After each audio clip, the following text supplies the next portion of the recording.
Pemirsa, kebakaran hutan dan lahan yang terjadi di Ogan Ilir sampai saat ini terus meluas.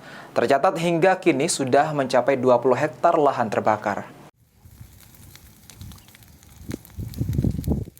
Kebakaran hutan dan lahan yang terjadi di Ogan Ilir sampai saat ini terus meluas. Menurut Kepala Regu Manggalagni, sampai saat ini sudah terjadi 3 kali kebakaran lahan. Pertama, kebakaran di lahan Desa Sungai Rambutan, lalu Desa Palem Raya dan Desa Lorok tercatat hingga 20 hektar lahan terbakar. Untuk lokasi lahan yang paling besar terbakar terjadi di Desa Lorok hingga seluas 15 hektar lebih.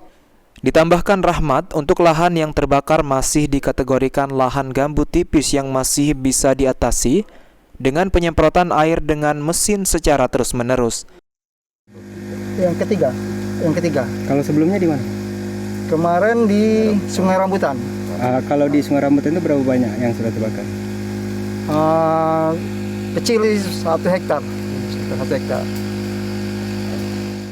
Ahmad Romawi, PAL TV.